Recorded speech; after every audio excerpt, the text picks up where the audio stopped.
Okay, so this is a Nosework Elite trial. And generally, I do these video reviews cold. I don't look at them first, but I've actually seen this one before, and I know the team. I've been following this team for a long time, so I know a little bit about the history too. And it's just really fun to watch them work. So let's get it going and see how it goes. Now, I can tell you right out of the gate, the first thing is that, obviously the team just kind of zorks right up the middle. And at this level, I particularly would like to see the search area broke down into sections. Maybe instead of running right up the middle, they go ahead and they work right and knock that stuff out and then, transition through the environment. But it's a solid team, so I think it's going to work out. Yeah, right. Okay, so the videographer's done a really nice job and put these odor indicators out here for us, and our canine has found one of them before we even got the markers up. But that's a really nice image. It's very possible. I talked before about the dog coming up the middle. It's very possible that the dog had some of that odor right from the beginning. So let's see that play out. Now that is something that the team does that I'm not a big fan of. A lot of times the dog will leave odor to come over and get paid. It's not uncommon. It's just me being a little bit, maybe nitpicky, if you would say.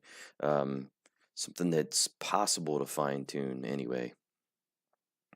So we can see here that the dog is definitely working odor. But what I want to point out, and this is consistent all the time, look at the amount of space that's involved here. Okay, we're offline, obviously, and there's a lot of space. And to get that kind of space, you have to have a lot of trust in the dog's odor obedience and also your ability to read and control the search without that close proximity, which I happen to know this team has that. So. And the dog's working the rest of the trailer really nicely. And again, the handler maintains that space, sends the dog back to search. And alert. Very good job. Watch how the dog runs this portion of the search. Oh, that's so nice. Really nice COB. The dog's, oh, big sniff. Audibly, you could hear that dog clear its nasal passages and taking a big sniff of odor right around the time the handler called alert. That's really nice.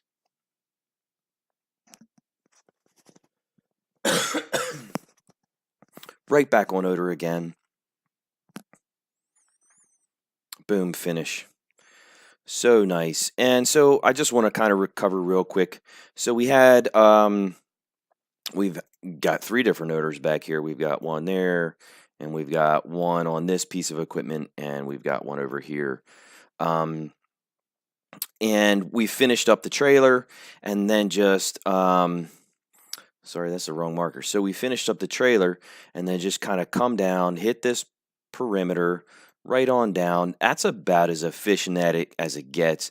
The handler was all the way back here when the dog picked up this odor, and then boom, the dog just responds, and off we go into a new direction. You really just can't even ask for more than that. That was beautiful. She's casting the dog out.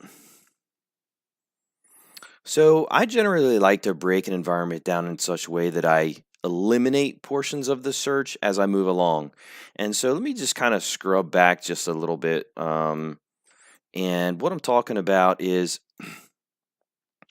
the handler has done the right side of the search, you could say. And let's scroll like this a little bit. So everything to the right of here, everything over here is done. It's done. And if you have confidence in your dog's ability to have odor obedience, and if the dog encounters odor, it's going to do something about it, and you recognize that you're going to read it if it does encounter odor, you can have complete confidence. And just that whole right side of the arena is just done. That's all there is to it.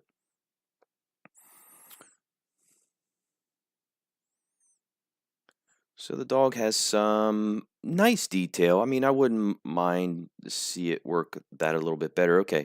But working back along this section was really nice.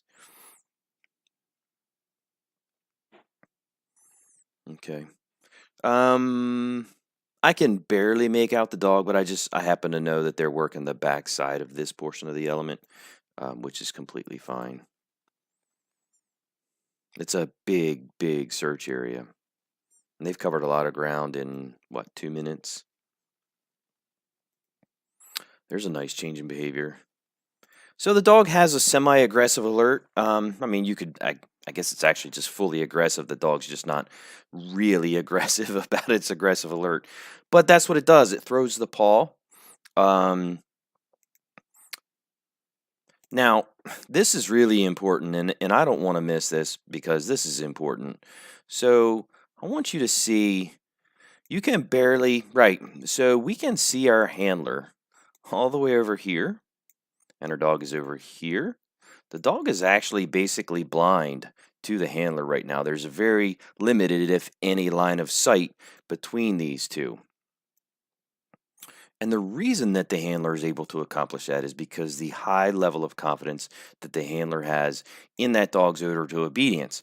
Okay, so we're going to see the handler come walking up. Sure. There's the paw. Right. And she calls alert. And the reason that she can do that is because she knows that the dog has odor obedience. And once it encounters odor, it's going to stay with odor until she's able to do something with it. Very nice.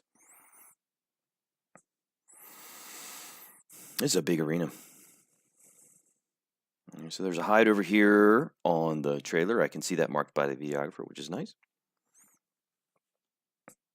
Also, watch how the handler moves. So what I mean by that is she's constantly, I mean, we've got this really nice distance, which, look, to be honest, that's not always possible. Search environments are not always this nice and clean and tidy. In this particular one, it allows for it, and she does it. And I think that's great. But the other thing is that watch and observe how the handler, look how she swings around behind the dog. So nice. But I do wish that the dog stayed on odor. I don't like that it walks off. Just a nitpicky thing. So she's casting on the dog again, directing it out. And I would suspect, at least me personally, I'm doing an inventory right now. So we know the dog has already found that. She's going to call it anyway out of safety because it's an elite.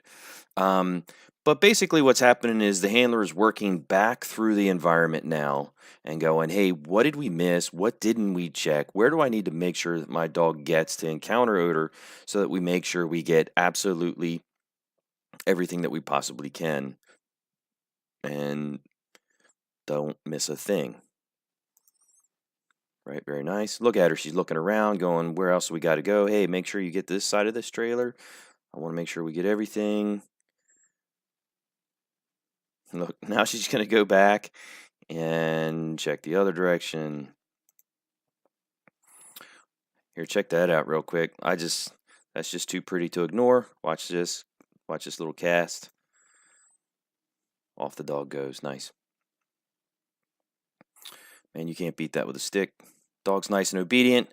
Checks all those locations that need to be checked. And then here we go. Dog's done. Already found that one. Boom. Finish. And the dog comes running out. That was beautiful. That was picture perfect.